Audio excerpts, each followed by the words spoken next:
Jemaat yang dikasihi Tuhan, Eirene, damai sejahtera Kristus limpah dalam kehidupan kita. Mari saat ini kita belajar bersama-sama mengenai ciri keenam dari gereja yang sehat, yaitu gereja yang pemimpinnya dewasa rohani, hidup saleh, dan memiliki integritas. Jemaat yang dikasihi Tuhan, gereja tidak akan dapat menjadi gereja yang sehat tanpa kehadiran para pemimpin rohani. Pemimpin-pemimpin rohani yang kita kenal sebagai penatua atau pendeta memiliki peran yang sangat penting yang akan menentukan kesehatan gereja. Harus diingat bahwa pemimpin rohani yang dibutuhkan agar gereja menjadi gereja yang sehat adalah pemimpin rohani yang dewasa, saleh, dan memiliki integritas. Itulah sebabnya Rasul Paulus mengemukakan kualifikasi untuk menjadi seorang penatua atau seorang pendeta para pemimpin rohani itu. Di dalam 1 Timotius pasal 3 ayat 1-7, demikian firman Tuhan, "Benarlah perkataan ini, orang yang menghendaki jabatan penilik jemaat menginginkan pekerjaan yang indah. Karena itu penilik jemaat haruslah seorang yang tidak bercacat, suami dari satu istri, dapat menahan diri, bijaksana, sopan, suka memberi tumpangan, cakap mengajar orang, bukan peminum, bukan pemarah, melainkan peramah, pendamai, bukan hamba uang, seorang kepala keluarga yang baik, disegani dan dihormati oleh anak-anaknya. Jikalau seorang tidak tahu mengepalai keluarganya sendiri, bagaimanakah ia dapat mengurus jemaat Allah? Janganlah ia seorang yang baru bertobat, agar jangan ia menjadi sombong dan kena hukuman iblis. Hendaklah ia juga mempunyai nama baik di luar jemaat, agar jangan ia digugat orang dan jatuh ke dalam jerat iblis." Demikian juga Rasul Paulus menuliskan kualifikasi yang sama di dalam surat Titus pasal 1 ayat 5-9. Demikian firman Tuhan, "Aku telah meninggalkan engkau di Kreta dengan maksud ini, supaya engkau mengatur apa yang masih perlu diatur, dan supaya engkau menetapkan penatua-penatua di setiap kota, seperti yang telah kupesankan kepadamu, yakni orang-orang yang tidak bercacat, yang mempunyai hanya satu istri, yang anak-anaknya hidup beriman dan tidak dapat dituduh karena hidup tidak senonoh atau hidup tidak tertib. Sebab sebagai pengatur rumah Allah, seorang penilik jemaat harus tidak bercacat, tidak angkuh, bukan pemberang, bukan peminum, bukan pemarah, tidak serakah, melainkan suka memberi tumpangan, suka akan yang baik, bijaksana, adil, saleh, dapat menguasai diri, dan berpegang kepada perkataan yang benar yang sesuai dengan ajaran yang sehat, supaya ia sanggup menasihati orang berdasarkan ajaran itu dan sanggup meyakinkan penentang-penentangnya."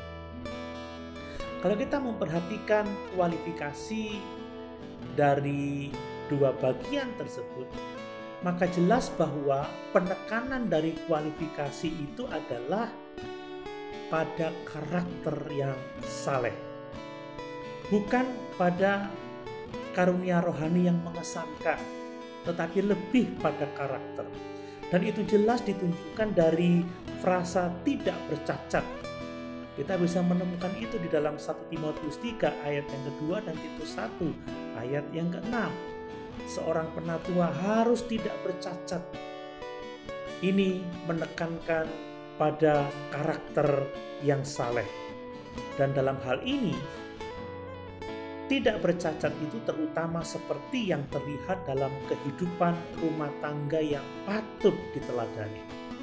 Satu-satunya karunia rohani yang dikemukakan dalam kualifikasi itu adalah cakap mengajar. Jadi persyaratan rohani untuk seorang penatua atau pemimpin dalam gereja, para pendeta menekankan pada karakter yang saleh. Jemaat yang dikasihi Tuhan, selain berkhotbah dan mengajarkan firman Tuhan, tugas utama penatua adalah menggembalakan kawanan domba Allah atau jemaat itu. Dalam pidato terakhir Rasul Paulus kepada para penatua di Efesus, sebagaimana dicatat dalam Kisah Para Rasul 20 ayat 28, Paulus berkata, "Karena itu jagalah dirimu dan jagalah seluruh kawanan, karena kamulah yang ditetapkan Roh Kudus menjadi penilih untuk menggembalakan jemaat Allah yang diperolehnya dengan darah anaknya sendiri."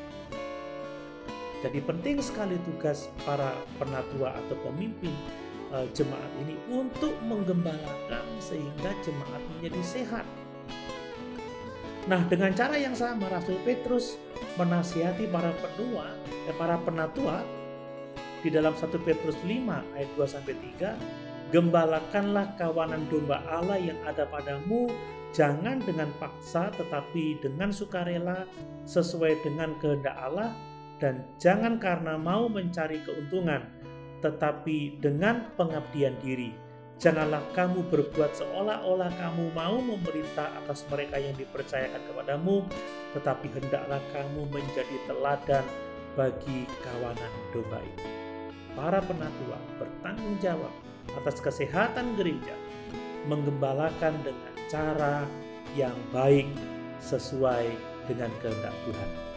Nah, jemaat yang dikasihi Tuhan, kalau seorang penatua harus memiliki kedewasaan rohani, karakter yang saleh, dan integritas, maka agar gereja sehat, maka jemaat harus tahu mentaati pimpinan para pemimpin jemaat yang demikian. Penulis surat Ibrani di dalam Ibrani 13 ayat 17 menasihati gereja atau jemaat demikian. "Taatilah pemimpin-pemimpinmu dan tunduklah kepada mereka, sebab mereka berjaga-jaga atas jiwamu, sebagai orang-orang yang harus bertanggung jawab atasnya. Dengan jalan itu, mereka akan melakukannya dengan gembira, bukan dengan keluh kesah, sebab hal itu tidak akan membawa keuntungan bagimu."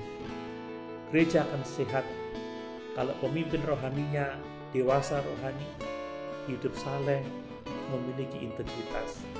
Tetapi jemaat juga bertanggung jawab untuk mentaati para pemimpin-pemimpin yang demikian, tunduk pada pimpinan mereka yang berjaga-jaga atas jiwa jemaat. Jemaat yang dikasihi Tuhan, mari kita terus berdoa untuk para pemimpin gereja, agar mereka terus bertumbuh dalam kehidupan saleh, dalam kedewasaan rohani, dalam integritas, dan bertumbuh dalam pelayanan yang sesuai dengan kehendak Tuhan. Demikian juga mari kita berdoa agar jemaat dapat mentaati pemimpin-pemimpin rohaninya, sehingga gereja menjadi sehat untuk kemuliaan Tuhan. Haleluya!